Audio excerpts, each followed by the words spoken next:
Okay, Aaron, fair warning, your audio is live. Hello, Pat. No, okay. Fair warning, I'm turning your audio off. Thank you for having me on again. Jesus Christ. Um, uh, you know, I was thinking, how can I entertain these people while they're waiting for the game to start? You know, Mm-hmm. it's just a static image. Mm-hmm. And so I was singing them something in my most dulcet of tones. Mm-hmm. That creamy baritone. Yeah. Yeah, Creamy Baritone was my nickname in high school. Oh, we're not getting into that. That's a nighttime stream story. That's Rothfuss After Dark. But and then you come in and you do an ear crime to my beloved people here with your the thing you just did. I don't know. It seems like they're having a good time. Creamy Baritone. Ugh, it does seem like a stripper name. Okay. I also want you to know, Aaron, I could switch this over to my camera. I do want everyone to be able to see this thing you did, and I make a lot of noise. I make a lot of noise about the damage this does to me psychologically. These things that you do. I provide a service, and no one knows if the service is positive or negative, but I have fun, so it helps me. You definitely have an impact. There is impact that occurs. Oh, somebody here thinks that it was actually Creamy Baritone, which, you're not wrong. Also, Emberent, Aaron coming in with big toot toot energy, is very funny if you don't listen to the audiobooks of the Dresden Files. And it's also very funny if you do. So that's two jokes in one, which also could be the name of this stream that we do together. Um, um, so I gotta. The thing is, as soon as I turn this off, I know it's not coming back. It'll be banished into the abyss. I suppose they can go see it on Twitter. Hey, everyone. You've had to look at that image. And you could either, just put your therapist on danger money and sort of cry quietly to yourself tonight, or why not instead share that on social media, and then go in, like, get some sort of therapy Groupon going with all of your friends that you've damaged with it. Oh no. Oh no. Hold on. Do you like the graphics Aaron makes? Hold on. I did get it. I didn't get to. Hold Very on. good. Look at that data. Look at that data. That objective data point that we now have that says I need to keep doing this. Jesus. How about can we do something so that when Aaron makes a poll that I did not make that poll, Pat. that's what I need to know. I need to know which ones of these you make so that I know whether I should be angry and how angry and in what sort of anger I should feel. Or It's pride. always intense rage. Anger. Just always. Pride is a type of anger, right? I will commit some sort of sin, is what I'm saying. There's going to be wrath, pride, Okay. gluttony, Yep. um, Pizza. I mean, that's under gluttony, friction, Yep. entropy, Alchemy. alchemy, ebony, and ivory. The Yeah. the eight genders. So The eight deadly genders. that we know of. Eight that we know of. Yeah. All you're giving me the idea is to take the poster for David Fincher's Seven, and that's the next thumbnail. So thank you. Jesus Christ. What it should be is I should be Brad Pitt, and when I open the box, it's your head screaming at me. I watched Seven, and that was one of those rare class of movies. I'm like, wow, that was really amazingly done. I never want to see it again, and I don't know if I can, in good conscience, recommend it to anyone.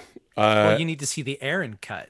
That's the big craze nowadays. Is, directors releasing their own cuts, and I will recut it to be you and I. You know,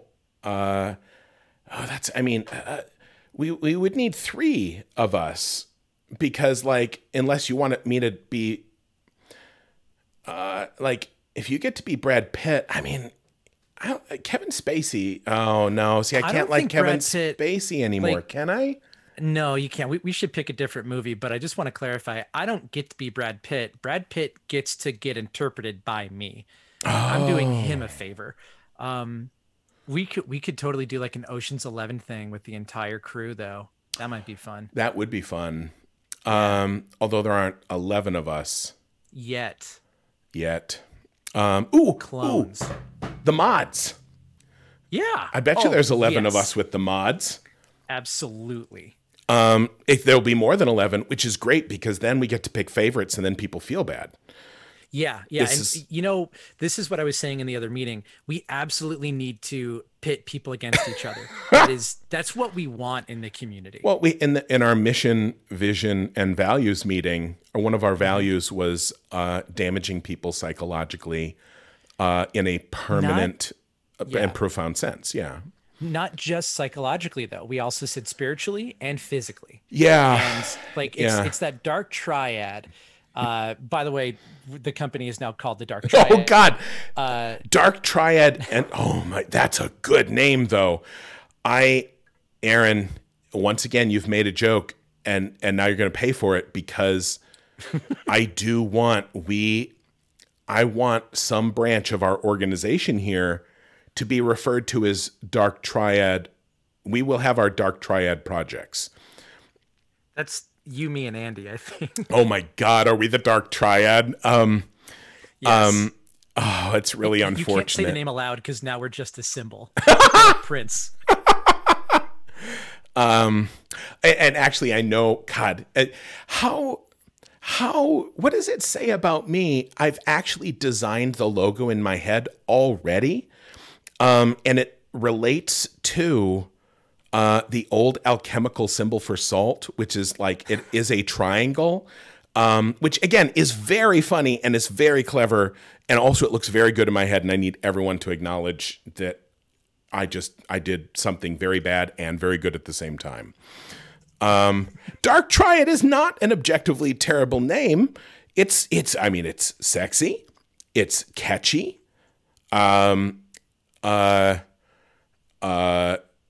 It's easy to remember.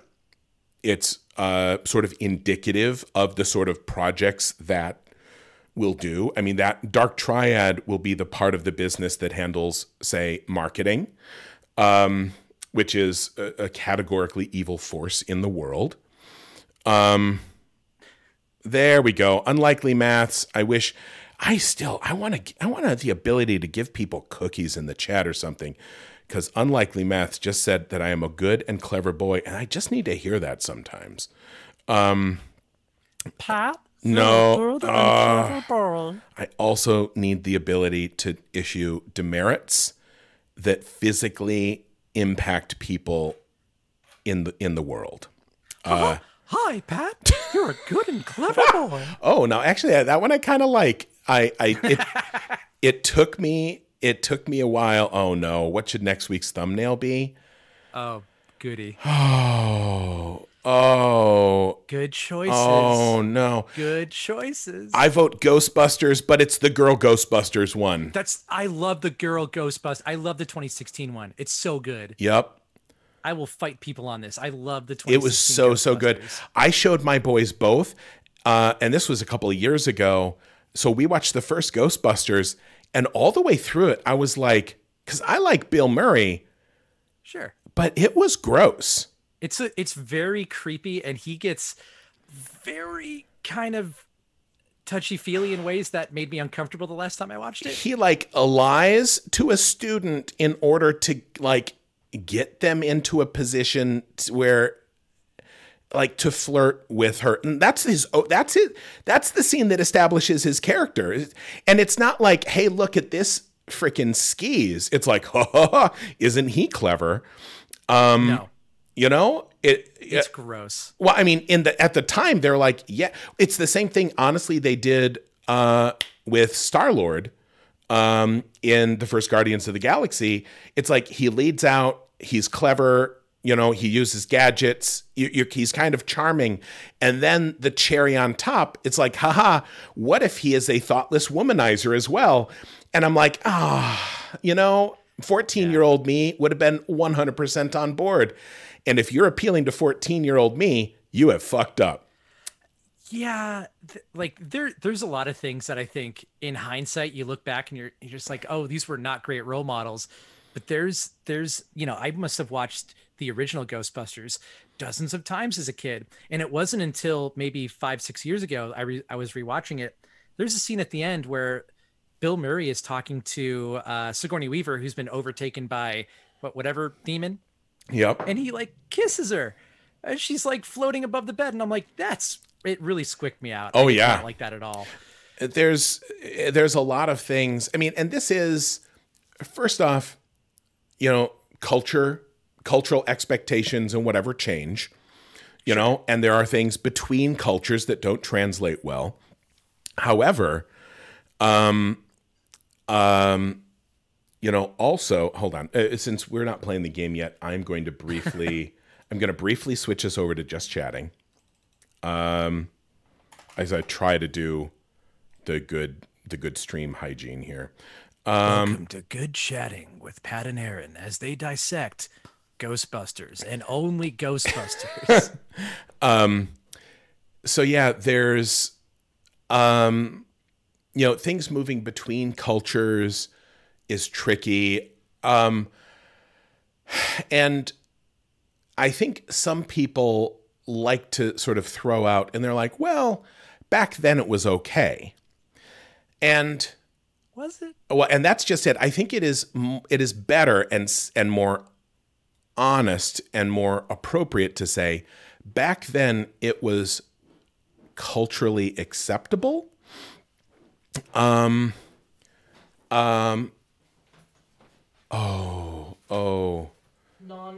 no. Oh, everybody.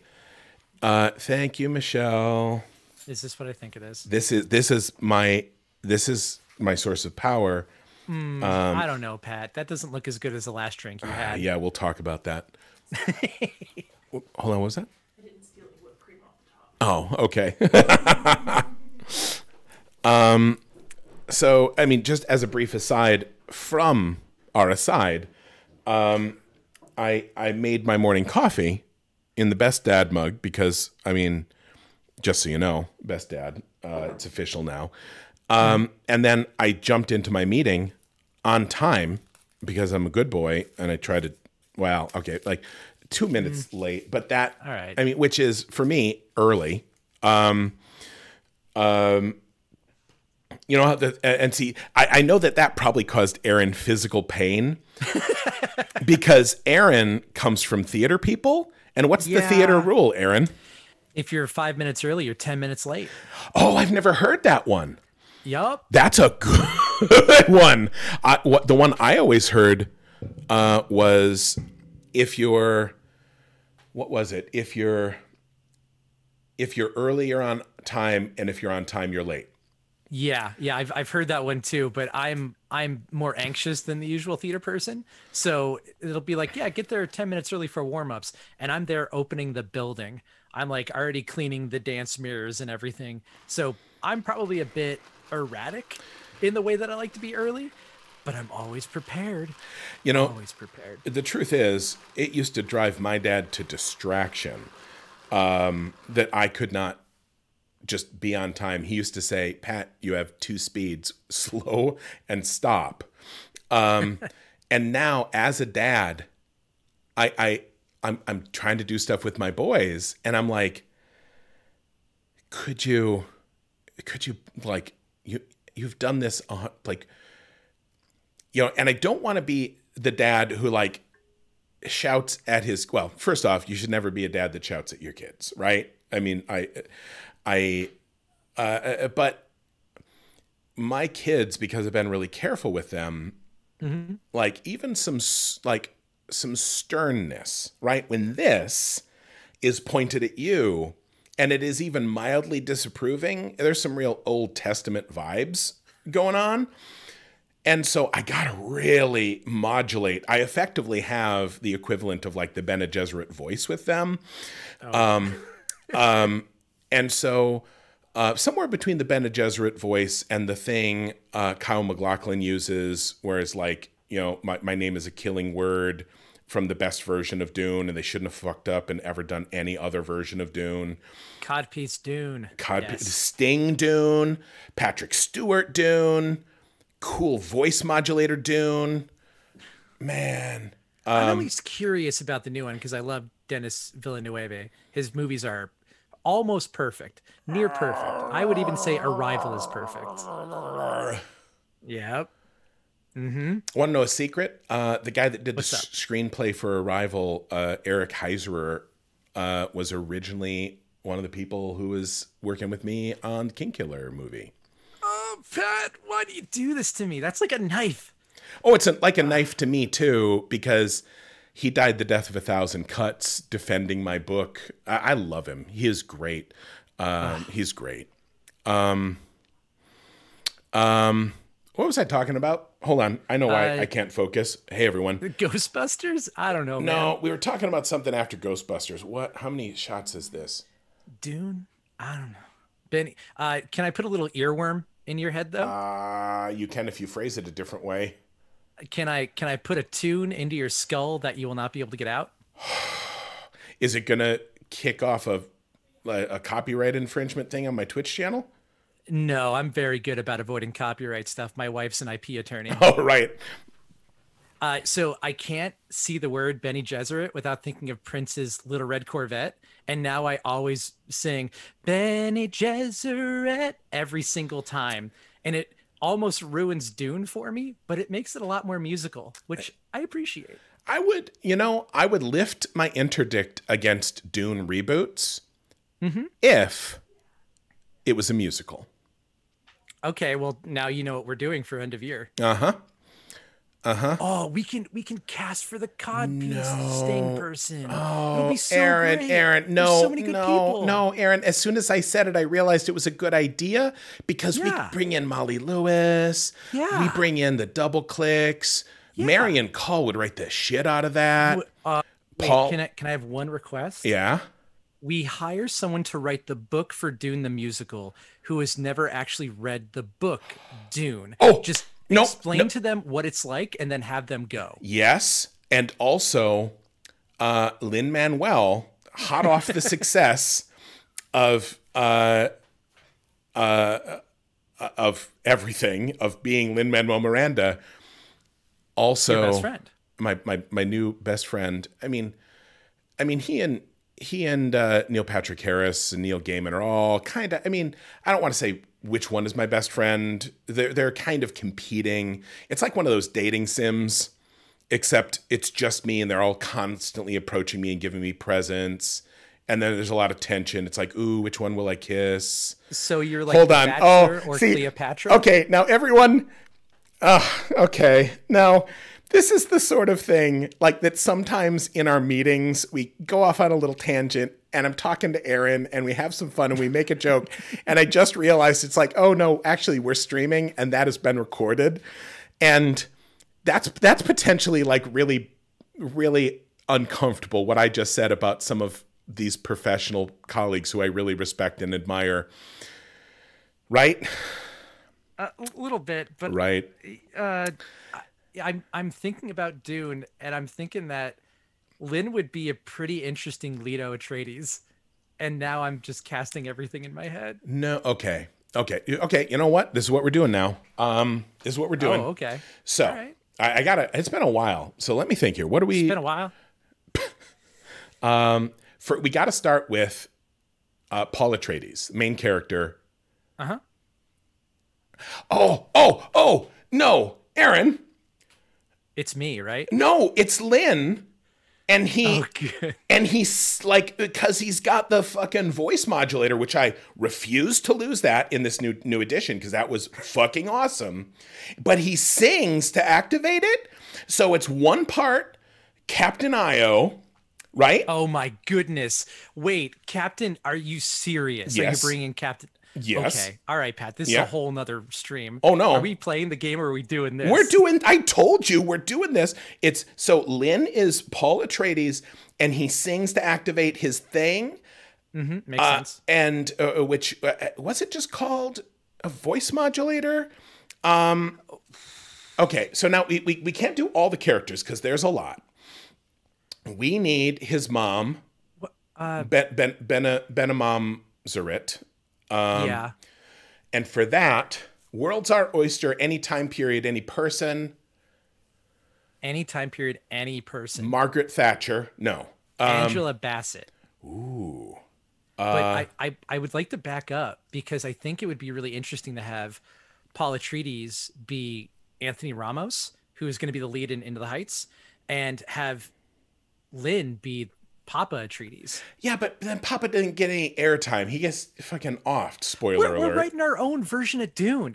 It's now a father-son buddy cop comedy road trip. Aaron, they're riding a sandworm across the planet. Aaron, I'm having that feeling I always have with you where I'm angry, but I'm really excited because I was going to shout buddy cop, a father-son buddy cop road trip. And then you said it and I'm like, we maybe should spend either way more or way less time together is what I'm saying. Way more. Absolutely. This is going to be a thing. Okay. But no, you know what? You're right. Not just the casting. We do need to rough out the plot. So it's a buddy cop. It's the two of them. And it is, they're father and son. And they are appointed by the Bene Gesserit. No, the Bene Gesserit, the mom is like the police chief.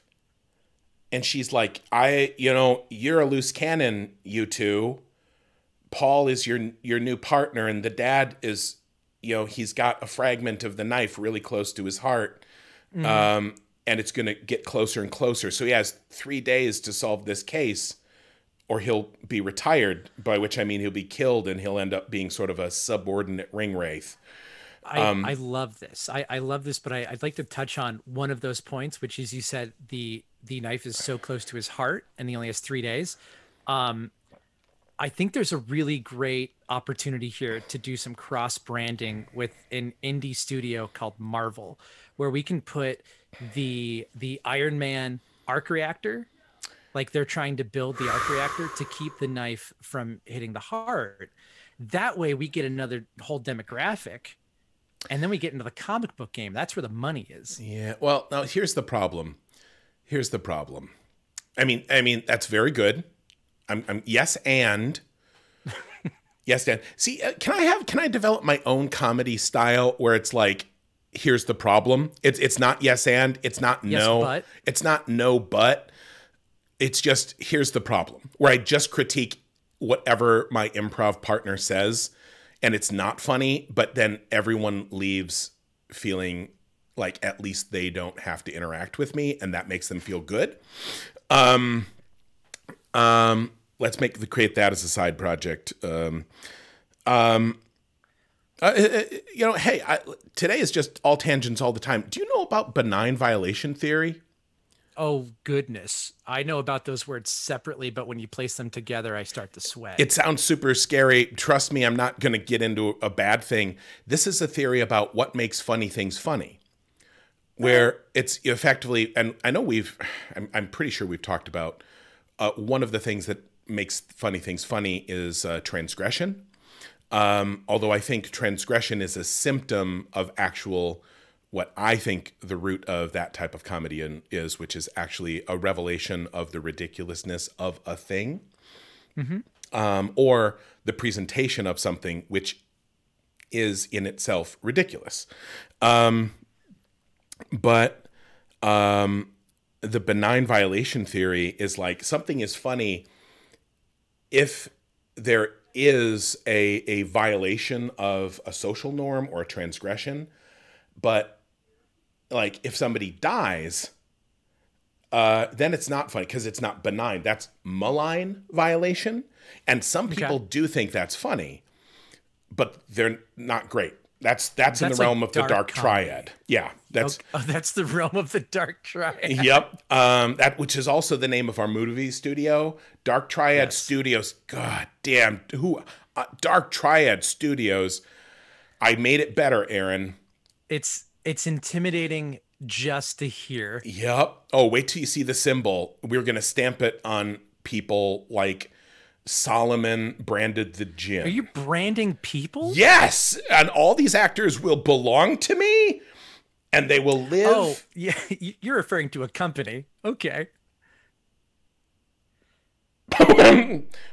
Oh no, I'm talking about a physical brand. I will have this as a seal, like that I will heat up and brand them, and that's how you get like loyalty.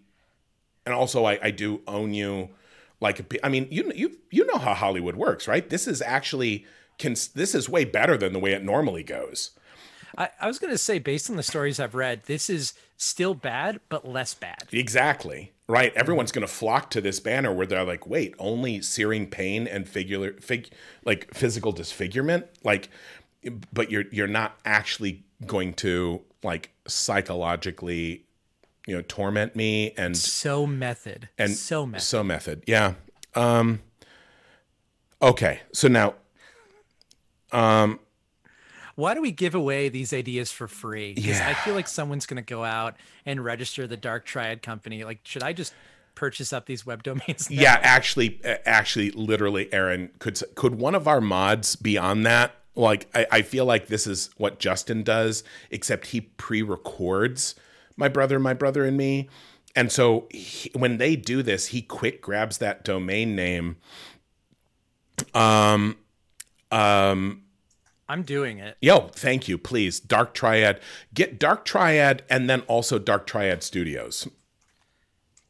Yeah, because if people just go to Dark Triad, they're going to think that we're like the Yakuza. But if it's studios, people will be like, oh, they're creatives. I mean, I do want both. And we might have to... One of them will be a front company for the other, like a very bad front company, to be clear. Yes. Yeah. I do think it is worth... So I think if we're going to do the Dune musical and Spice is heavily involved, we can really get into the drug trade and people won't ask. Because we'll just be like, it's Spice. It's a product. I mean, fair, but you're really missing the lowest of hanging fruits, which is it's just a promotional crossover with Starbucks for pumpkin spice. Yeah. Oh. Right. Oh, which means, so good. No, Aaron, and then we do this at the end of the year. Because it's around the time that pumpkin spice comes out and there's Halloween and Molly Lewis also she loves some pumpkin. She's already written a song about pumpkin spice and, and Arrakis is the only place you get pumpkin spice, and these, and somebody's smuggling it and that's what the cops are looking into. I am listening, but I am furiously buying up Dark Triad Studios. Yeah. A crossover with Old Spice. Tell me that it doesn't already exist.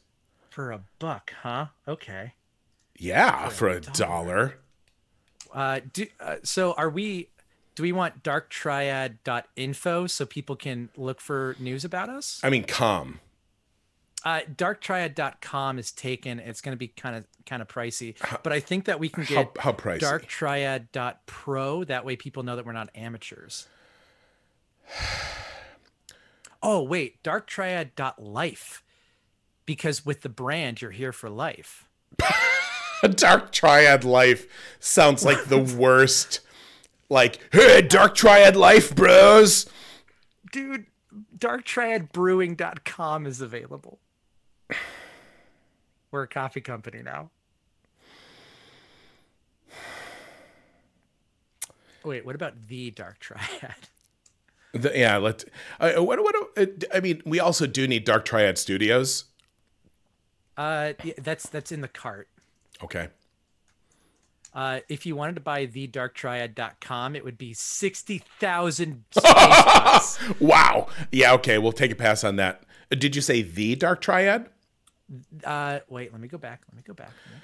Everyone, The don't try to buy this out from underneath us. Please don't. Please Please don't. don't. We are. Please don't. This is $1 million idea. Yeah.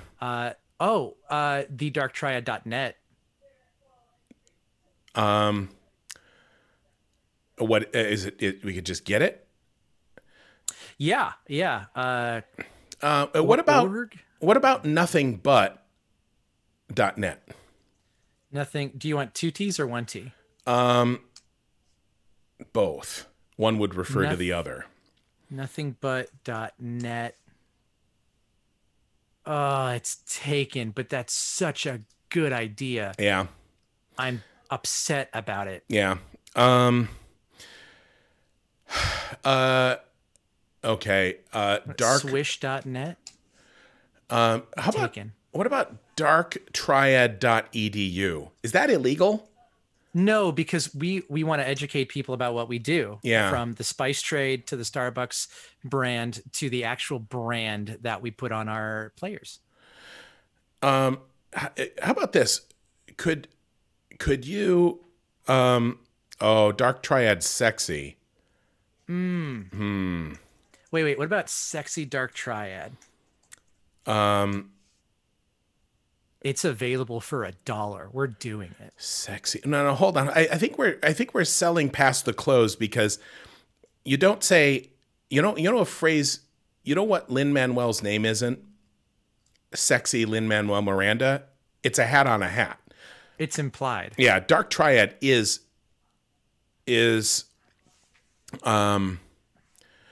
what about Dark Tryhard? Try hard. Do you want it with a Y or an I? I don't know. I worry that this might be the rest of the stream. If we don't, This is the stream. This is the stream. Dark Triad family. Dark Triad VIP. Can we do Dark? Oh, Aaron, you monster! I didn't want to say that one aloud. Yeah, you are correct. That one in my back pocket. Yep, we got to keep something in the chamber. What about? .org? I believe Because that gives off big cult energy, which I like. it's taken. Fuck. Wait, there's so many here. There's so many. Could we do darktriad.solutions? Oh no! We're muscle people at that point. What about darktriad.pat? You're talking about like a new subdomain. No, I mean like just. Oh, is that how domains work? Oh goodness, honestly, Liz should be a part of that discussion. But darktriad.pat does not exist. However, Pat's Dark Triad does exist. For $1. How about this? Here's the thing, how even about if this? You don't use it, you have it. Before we wait, could you check out with Dark Triad Studio? Because I'm getting anxious about that. Studio or studios? Either or both. Okay, I'm gonna get both. Yeah, please get both. Darktriad.dark is pretty good. Ooh, darktriad.pact. Skoys, That's real good. Skoys, you come up with some solid names. I wish I could tag people with like official namer on stream. I mean, not to put pressure on you or whatever. All right, hold on. Okay. Anyway, everyone, if you haven't ever seen Disco Elysium before, this is it. You just register domain names. Oh my God, darktriad.yoink. Oh, can we? Yeet. Oh, yes. Yeet. Darktriad.yeet. I'm at the checkout. No. Check that out and then go back for darktriad.yeet. All right. To make sure, I have permission to buy this using the company credit. Well, also to be clear, are you just getting this for a year? Yeah. I mean, we can always renew, Well, but otherwise it's going to be kind of expensive. well, I mean, how much does 10 years cost? Quite a bit. Like quite a bit, $1,000? If we're getting all of them, yeah, upwards of that. How about, okay, yeah, fine, a year. Oh man, I can't wait for the end of year now. Dark Triad yeet, though. Somebody also proposed Dark Triad, not cult. Is pretty Not cult good. is good, but that's got big. I'm getting a lot of questions about my not cult URL energy.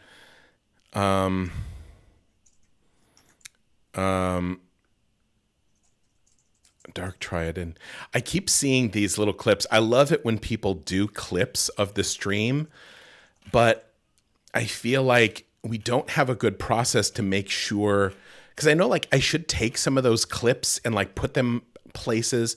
Oh, Dark Triad .boop is also pretty Boop good. is really good because that's for the kids. Yeah. Do cults have to pay taxes? Yeah, I don't. Well, once we're in power, no. Right. I mean, once you get established in the proper way, no. Once we rule the house, anything is possible. Okay.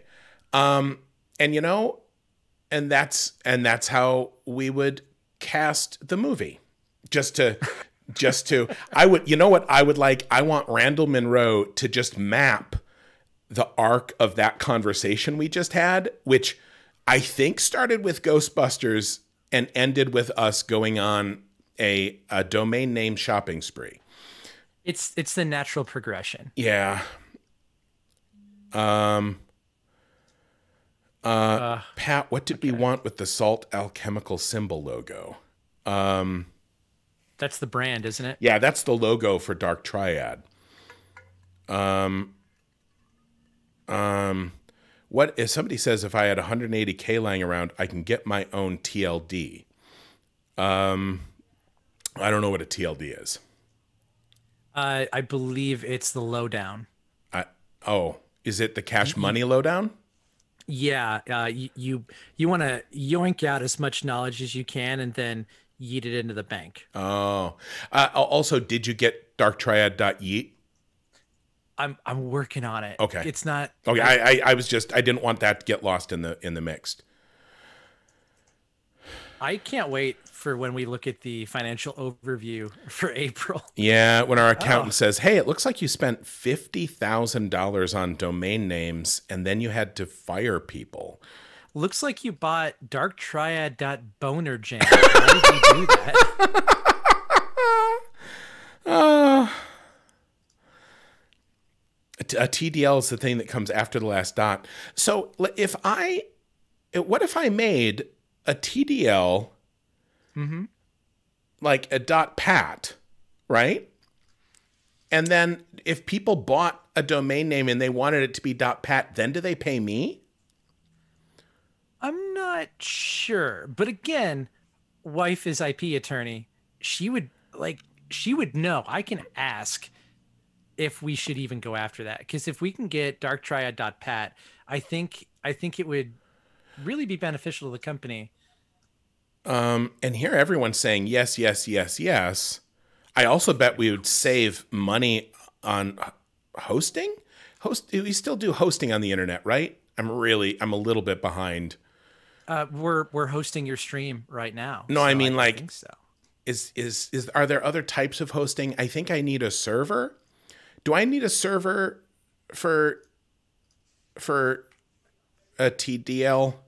That's for restaurants. If you want to have a server, I don't know. Like, that's for farm to table. That's when you have a server farm. yeah, what we want is an iOmega zip drive and a bunch of floppy disks, because that way the information stays with us and it doesn't get hooked into the internet. Yeah, each of the websites is on one of the, at a different time, I could have reached out my hand and picked up a zip drive and held it up for or a zip disk, and showed it to y'all, horrifying the youth.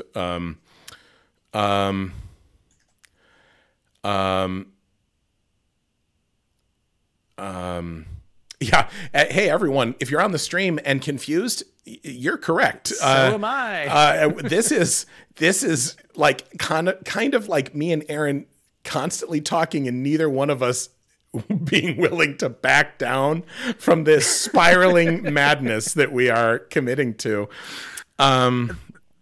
This is what happens when improv doesn't stop. This is when no one calls scene and wipe. Right. It's just, this is what happens. Oh no.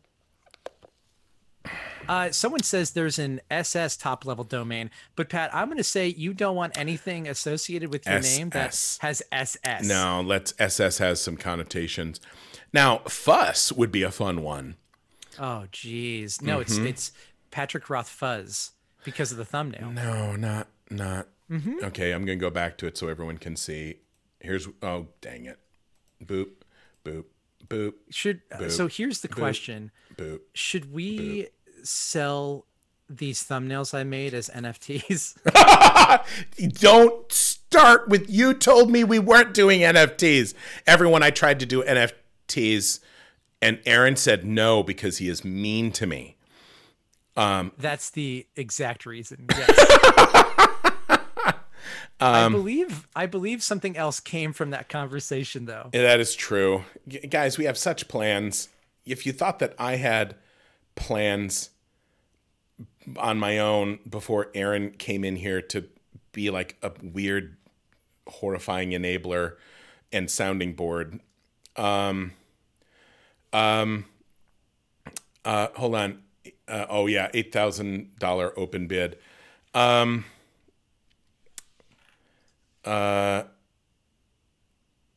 Okay. Do I hear 9,000? Do I hear 9? Okay. No. Okay. Now here's what we're going to do. Here's what we're going to do. First off, thank you all for, this has been the intro to our game stream. Everyone. Oh, we actually haven't. Hi, my name is Pat Rothfuss. Thanks for showing up for the stream. Over here is, by which, as I nod in the direction of nothing, is Aaron, the disembodied voice that lives in my head. And Aaron, would you do the lovely folks here the courtesy of introducing yourself? Oh, goodness. In the context of what your Fremen name would be. What oh, Jesus. Yeah. Okay. My name is... So, and just for context, for those of you that are a little like not as like culturally aware, you really aren't up on the canon, right? All you fake geeks out there. In Dune, Paul Atreides, he goes to the Fremen, he passes the test, he gets in there, and then in an attempt to thwart the inevitability of fate and a prophecy that's attached to him, there's a foretelling that he would be known as Muad'Dib, and so they say, "What would you like your name to be?" And he goes, "What is the word for the shadow of a mouse in the light of the second moon?" And they say, "We call that one Muad'Dib." And he's like, "Fuck." Well, he doesn't say that, but that's kind of, he's like, man, I couldn't thwart fate. Who'd have guessed it? So that's what I'm asking. It's like, you get to choose your name here, Aaron, in the context of introducing yourself to the stream. So lay it on us here. Hi, I am Aaron Turbo Hoodie Amendola, otherwise known as Golden Arches.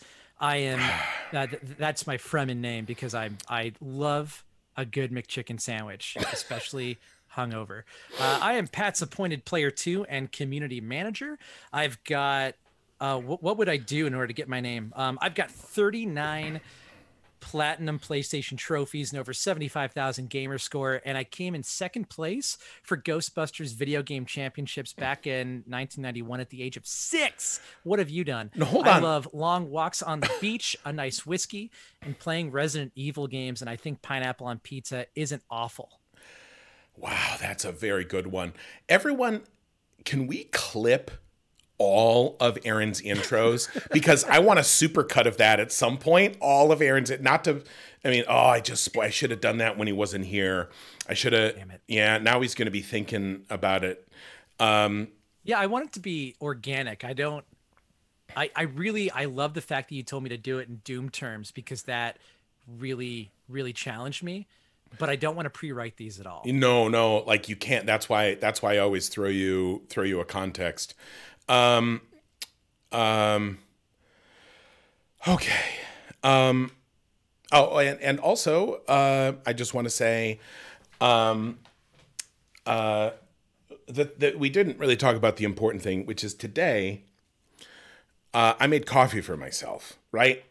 Oh no. And which I gotta do, right? Because Daddy needs his medicine, and I'm best Daddy, which is the other mug. Oh, Aaron, for Geeks Doing Good, Geeks Doing Good, best Daddy Best mug, Daddy? best Daddy. Add that to the list. Didn't we want to do like world's second best dad or something? Yeah, but that's going to be for Father's Day next year. Okay. All right. It's all. It used to be location. Now it's time. Hold on, wait. Somebody says, I own a game developing company. We create mostly serious games for HR departments, but we're looking for good ideas for random projects to develop if you have something. I am assuming that this is a joke. If it is not, send me a message on Twitch. The Dark Triad could be hiring. I mean, we have an entity now called Dark Triad Studios, which you could contract with to license some of these very good ideas we have. Yeah. I think Dark Triad is where we throw all of our insane bullshit. And then if somebody does want to, I mean, think of all of the really dumb, bad movies and games out there. If they're going to do one, they should at least do one that is funny, like ours. And then they can just buy it from Dark Triad Studios. And we'll charge. Yeah, we're doing the work. Yeah, we'll charge exorbitant amounts of money and then turn that money into different stupid funny bullshit and also probably some charity. Yeah. Oh my Lord. Sorry, See, now somebody here, Lunar Panda says, how about an I am not Pat Rothfuss t-shirt? Now this is a weird deep cut. Lunar Panda, did you go to school in Point during like the 90s? Because how the hell do you know about that? I used to write a humor column, Aaron, and I had like a tiny grain of local celebrity because of it, because I wrote it for the campus paper. And the thing was, if you wrote in, and I used to get in trouble because I was a little asshole. I was, 20-something white guy who thought he was really fucking funny and I didn't do good humor. Let's just say it like that. Some of it was clever humor, well executed humor even, but like not good ethical humor of the sort that I try to pursue today. And, but the thing was, if you wrote in a letter, you would get an I am not Pat Rothfuss t-shirt, because the joke was, it's like, boy, you don't want to be mistaken for Pat Rothfuss because people hate him. And everyone wanted one of these I am not Pat Rothfuss t-shirts. But see, nobody wants that nowadays. Lunar Panda says, you're getting warm. But I think I missed some context. this is a detective stream now. Now this is... I will say, Lunar Panda, if you're too coy, I will just start playing Disco Elysium. And then we'll leave this thread behind. I do need to give you a new piece of information, Pat. Okay, hold on. So I hadn't been able to check out with the URLs until right now. And we've purchased 3 URLs. We now own Dark Triad Studio and darktriadstudios.com. I neglected to take out of the cart sexydarktriad.com.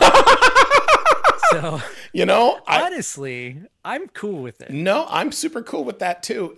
Sexy Dark Triad Studios is the stuff that's a little too risque for just regular Dark Triad. It's an imprint, effectively.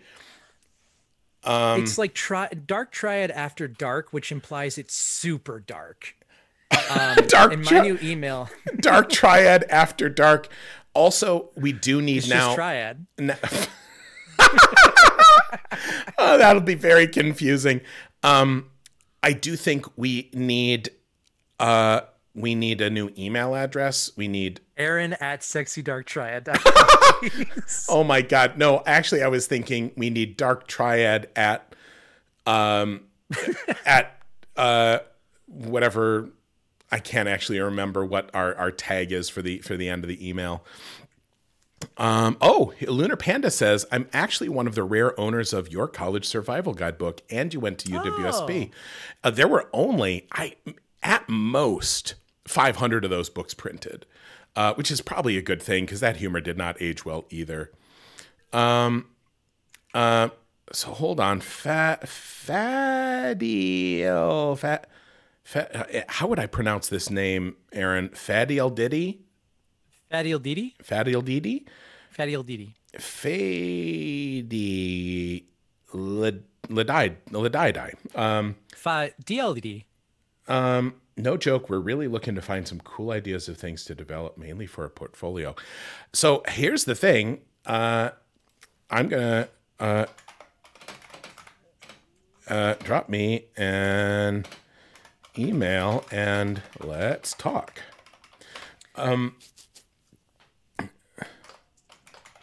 By which I mean send me your email here. Yep, okay, he understood. They. I shouldn't assume gender. Darktriad.aol.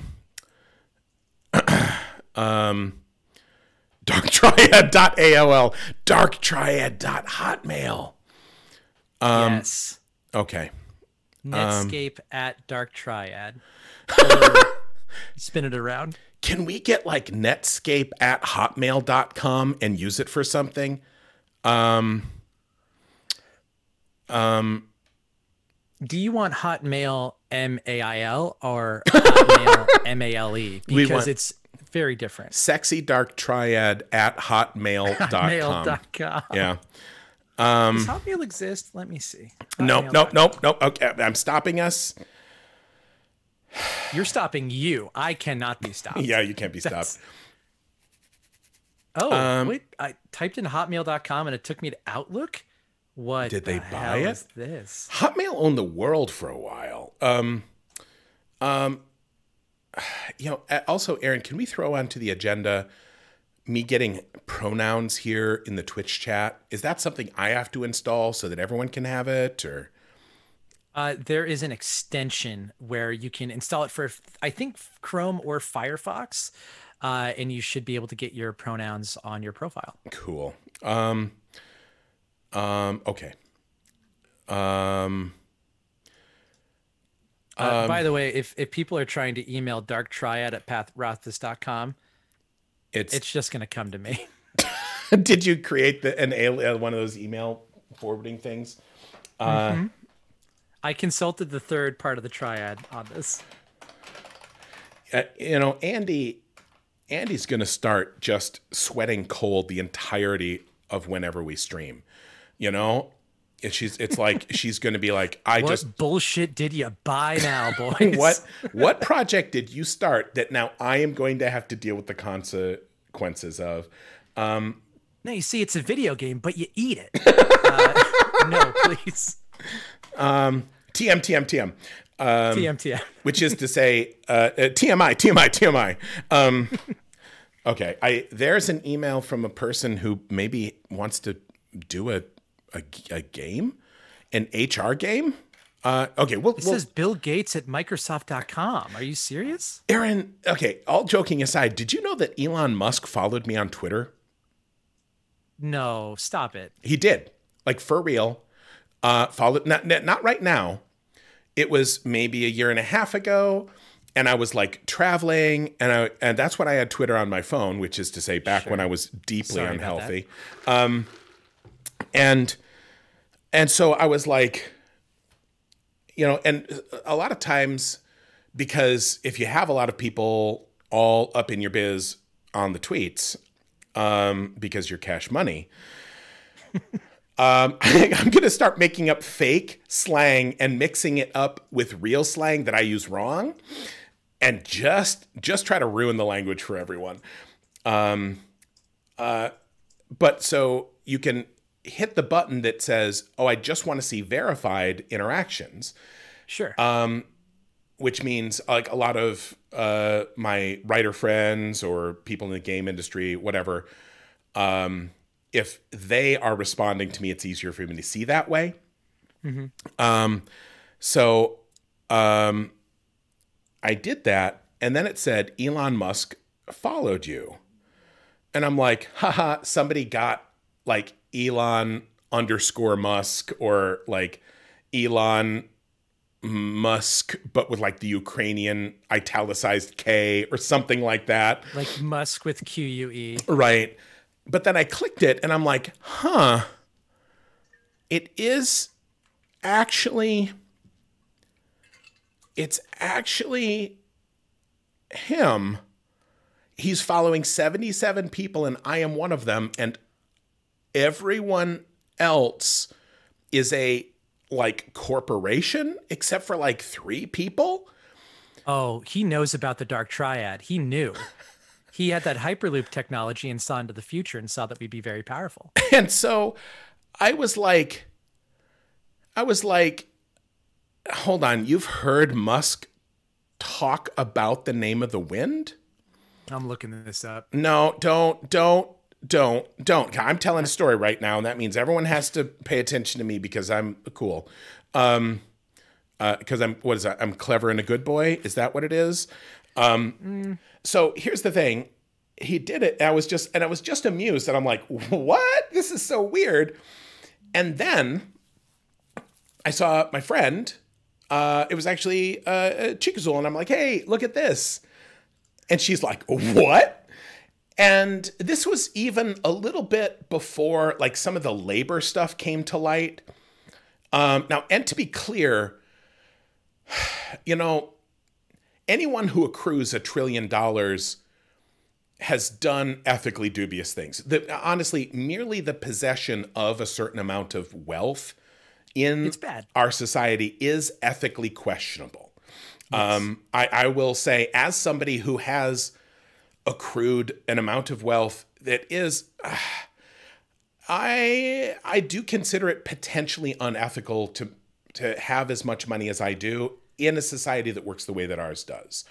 That's why I try to do good things with it to sort of offset that.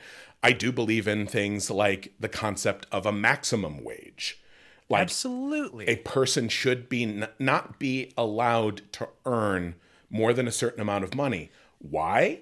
It's like, well, because some people are literally starving to death and others are not starving to death and they are just dying because they are scared to step foot in a doctor's office.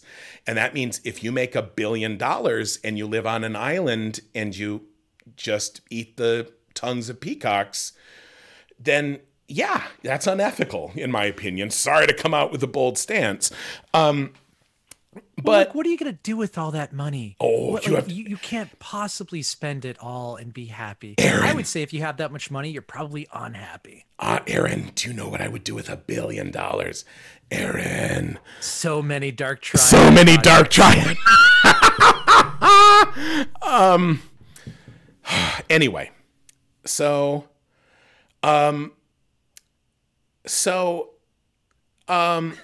anyway, Ghostbusters. No, Elon Musk. So he followed me, and for a while I just like showed, I'm like, look at this. And they're like, what? And I didn't know if I felt cool because like back in the day, I was like full on like, yeah, Elon, like help us save the world. I admire the cut of your jib. You've made electric cars sexy, something that they've failed to do for ages.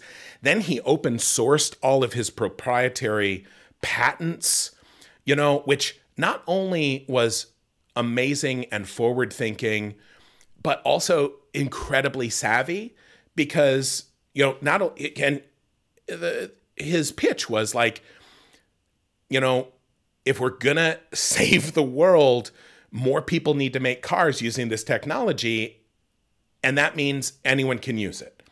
But also, what wasn't talked about is that it's an amazingly savvy business move for his company, because if he open sources the patents, then everyone else starts using that, and then suddenly the parts and materials become more available. You control the chain. He won't control the chain, but suddenly all of his costs drop because suddenly it's much more available. And so it's good business for him. It's good for the planet.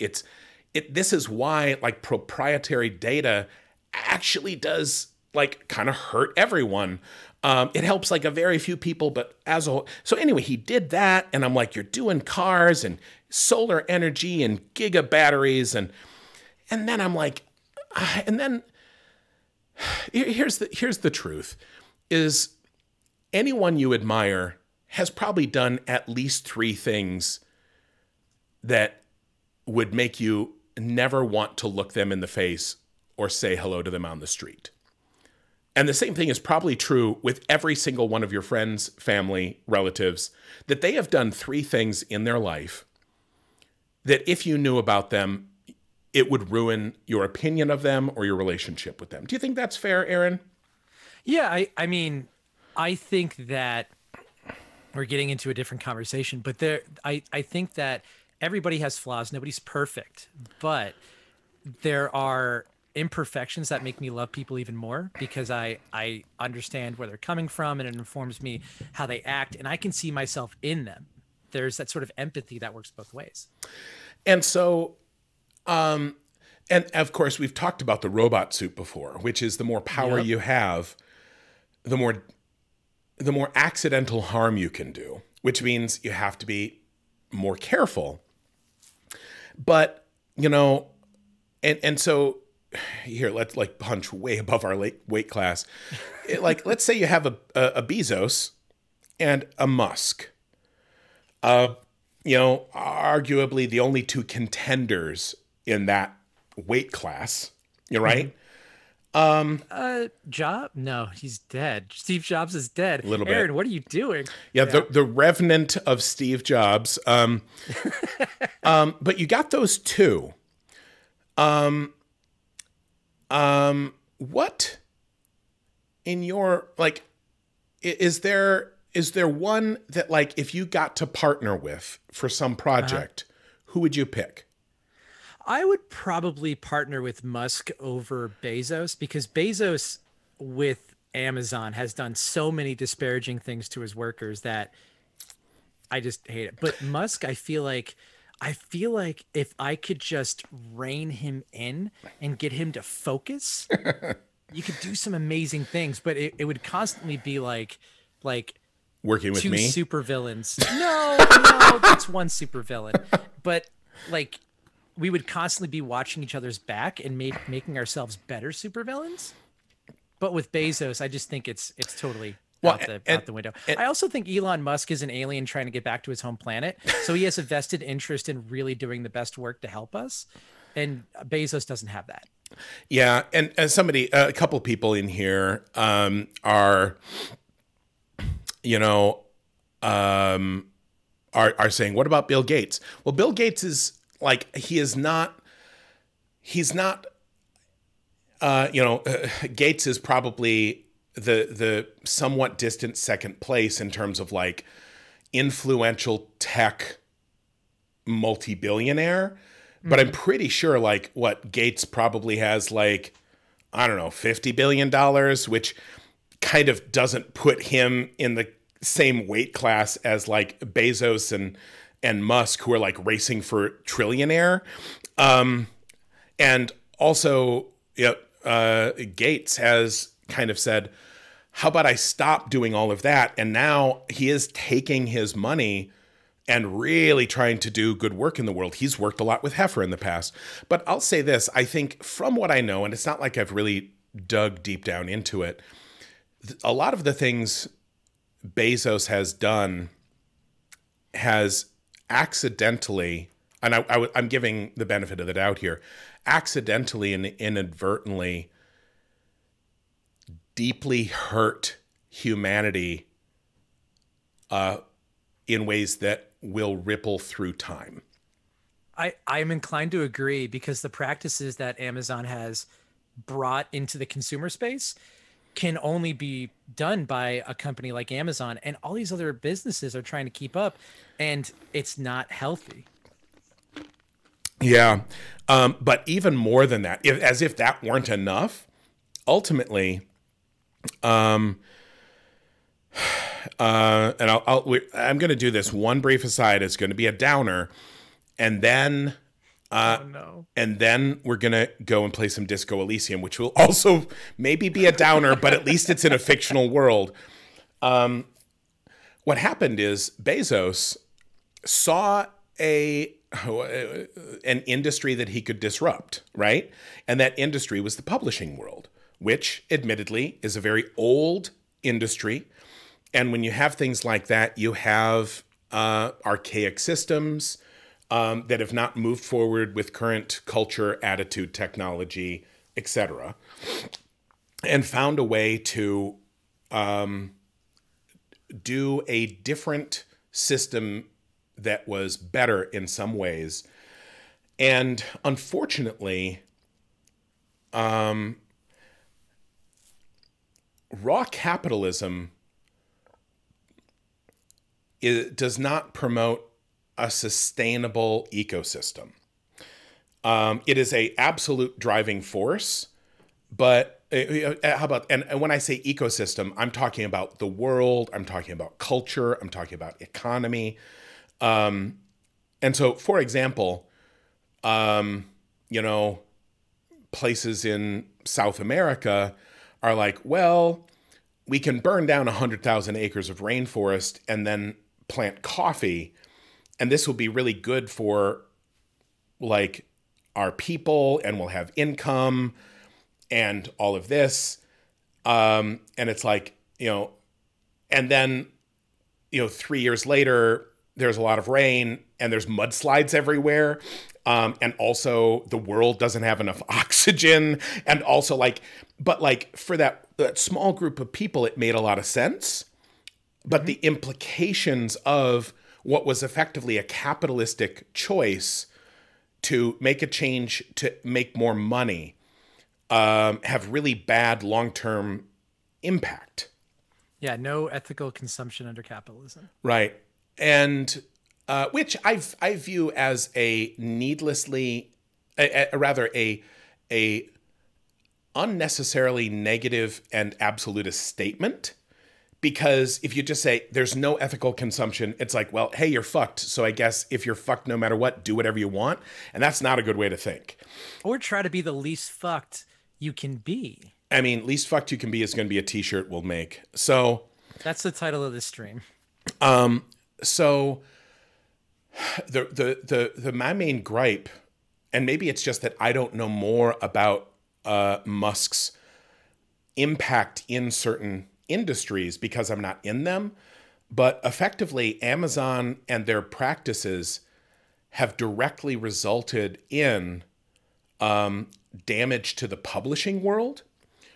Publishing houses have closed and merged. Authors have lost editors. People who used to support the ecosystem that produce books that can be available for people, those systems could not respond quickly enough to the change brought about by Amazon.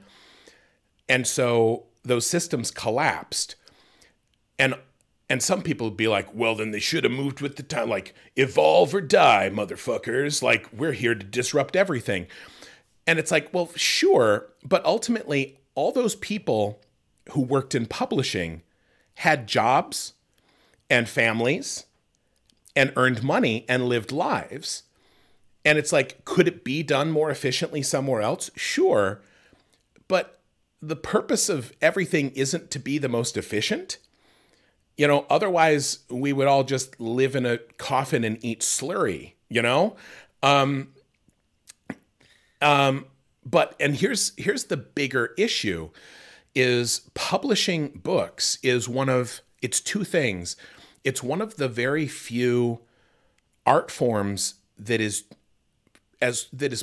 reasonably close to being egalitarian. If you want to be an actor, you got to live in LA. Yep. And if you want to be a theater person, you probably got to live in New York.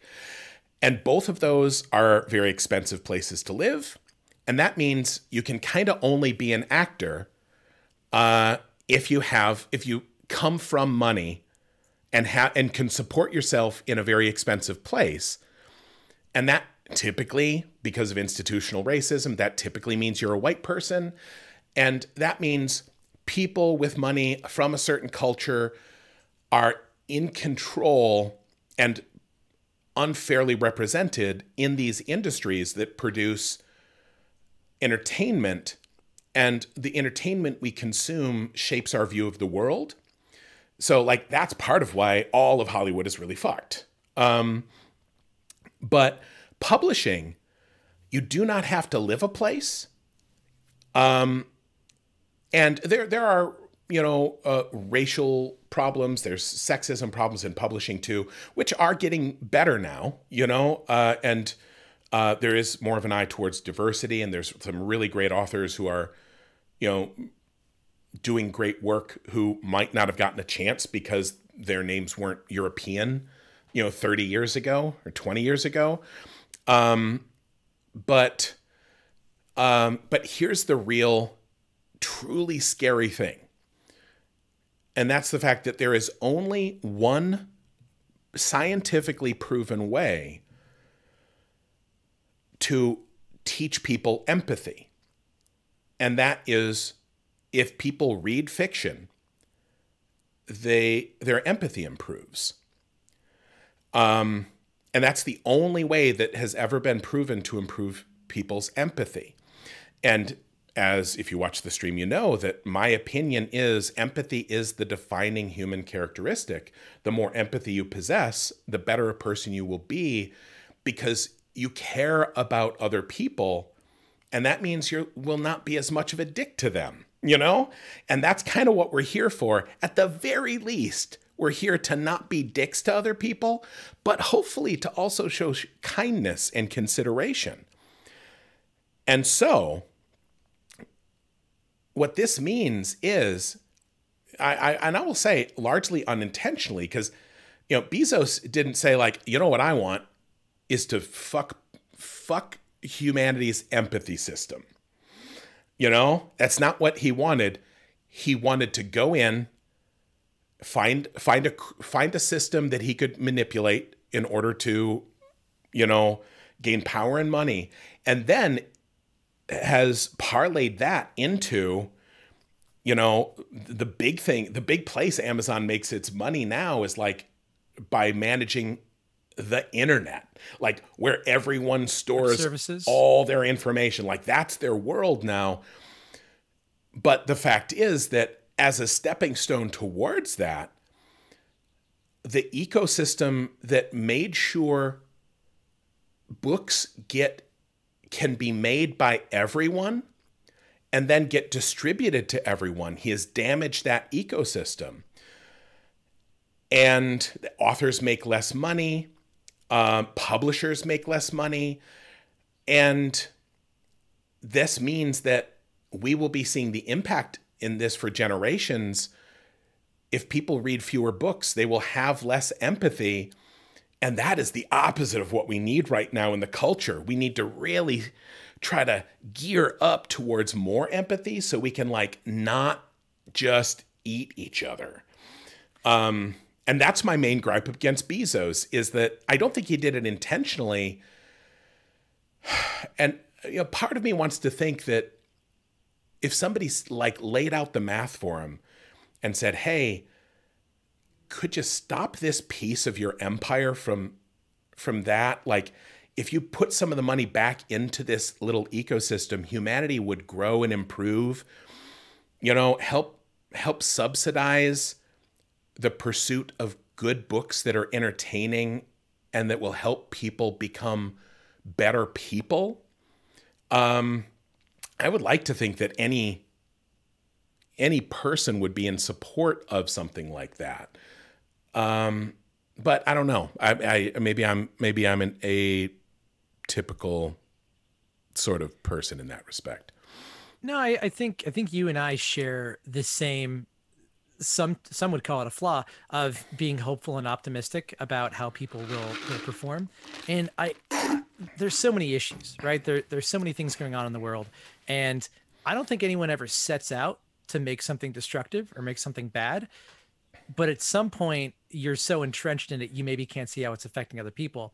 So it's up to the people around them to speak out, to do all the good that they possibly can, to either right the course or negate any badness that's happening. And, you know, as a culture, I think a lot of us are learning the best ways to do that. I certainly did not learn how to do that, I think, in a constructive way. And I'm still learning, you know, until 5 or 6 years ago. Yeah. And I have people that are older and wiser than me that have taught me how to do that. So I think it's a good conversation. I think it's good to get out there, but what it boils down to is, if somebody needs help and you have the power to help them, you should make the effort.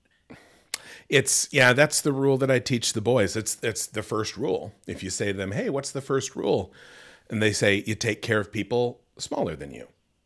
Yeah. And then I'm like, and I go, "And what's the second rule?" And they're like, "There's a lot of ways to be bigger than someone." And so we talk about, you can be bigger than people in terms of like physical size, obviously, but also in terms of like the amount of money you have, or the amount of cultural power you have, or your amount of healthiness. Like, if we are healthy, then maybe we shouldn't get the vaccine until other people should. We should make space for them. You know, if, you know, we are more physically able than other people, then we should help people who are less physically able, you know? Mm-hmm. And it's not a flawless system, because if you follow it obsessively, you end up an empty husk with nothing left inside you, because there's always so many people littler than you. But yeah, cultural power as well.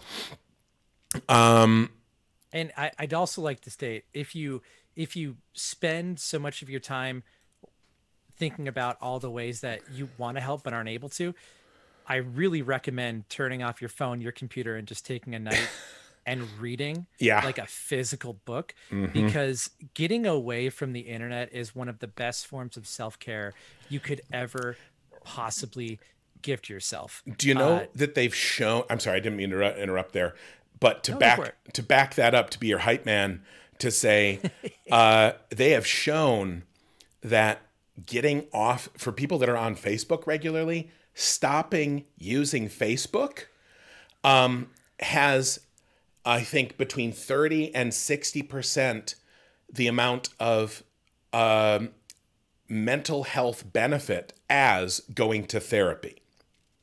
I believe it. Just stopping using Facebook regularly improves people's happiness as much as a paid professional giving you therapy, you know? And I'd say, I don't know of any studies done for Twitter, but I know I'm better. Sorry, a message just came in. Okay, so I gotta say, here's what we're gonna do. Everybody, wow, have we got 600 people here? Thanks for tuning in to me running my mouth about what's wrong with the world. If this is the sort of shit you're into, feel free to follow the channel, because I am going to be streaming regularly on Fridays and then irregularly the rest of the week. We're definitely doing Sunday, though. This upcoming Sunday. We should state that. Yeah, this upcoming Sunday, what did we decide, 6 to 8? 7 to 9? Yeah, 6, one of those. Hold on, let me look. We're definitely going to play Disco Elysium there. Yeah, 7 to 9 this Sunday will be here. But also, like, I really have been enjoying just coming onto the stream regularly. So I probably won't cheat on Aaron with this game. with Disco Elysium, but I might just come on and do Q&A or play a different game. The word probably is doing a lot of heavy lifting there. Yeah. Oh, hold on. I started telling the coffee story, and then I only got 2/3 of the way through it. Oh, yeah. Tell us about your liquid crime. That's my brand. 2/3 of a story. The Pat Rothfuss story. You can't say that's my brand because I'm going to think of Dark Triad Studios now. So here it is. So yeah, I made coffee and I sat down to a meeting, but I also, because, this is self-care, it means drink some freaking water. And then instead of pouring it into this glass, which is the glass that I have for water, I poured it directly into my coffee. My coffee, my Dunkin' Donuts caramel bullshit, awful coffee with a bunch of milk and like a little vanilla in it. And then I poured a bunch of fizzy SodaStream water into it.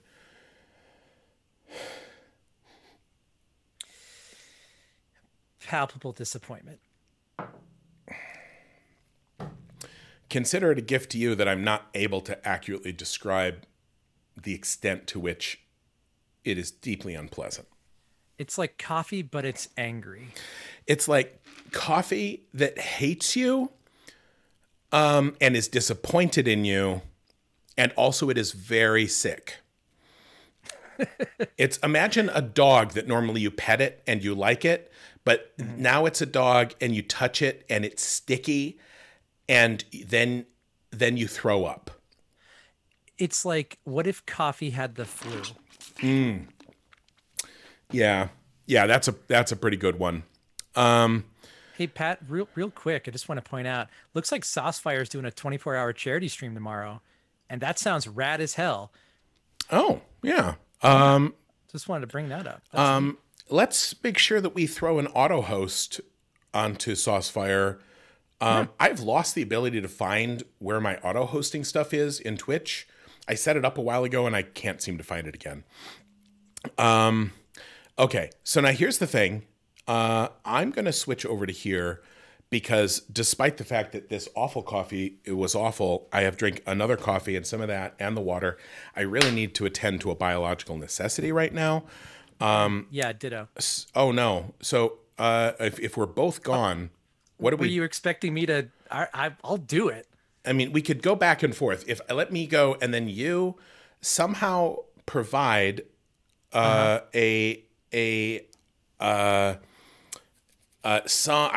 sort of entertain them, and I'll be back in just a few minutes. All right, chat. What do you want? You wanna do some chatting? You wanna do some singing? Oh wait. Here we go. You find yourself in a long hallway. Do you go? Here we go. We're gonna do a poll. You find yourself. You find yourself in a long hallway. Run away. Graffiti lockers. I'm putting this in high school. Graffiti lockers. What do?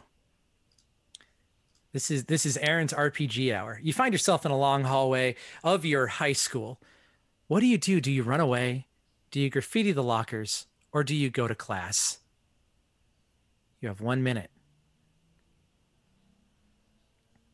Oh, let's think of a way to prank Pat. Yeah, when he comes back, I'm just going to talk to him in the Elmo voice for as long as he can possibly stand it. He hates the Elmo voice. It's real good. A lot of people go to class. That is not what I would have done. I'm going to vote.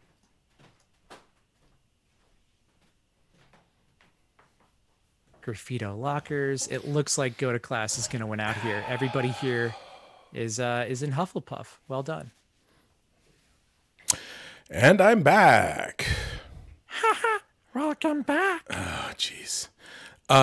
Okay, so now you can go attend to whatever it is you need to attend to, and I will start spooling up the game that we were going to play at least a little bit because I said I would. Can't wait to load that file and end the stream. BRB.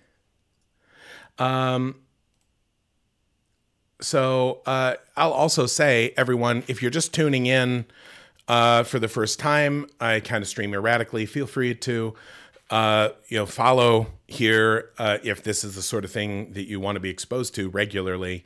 If nothing else, if you click the notification over to send me notifications, I think you get an email, and then you'll know when a new stream goes up, so you can come over here and watch it on the video on demand.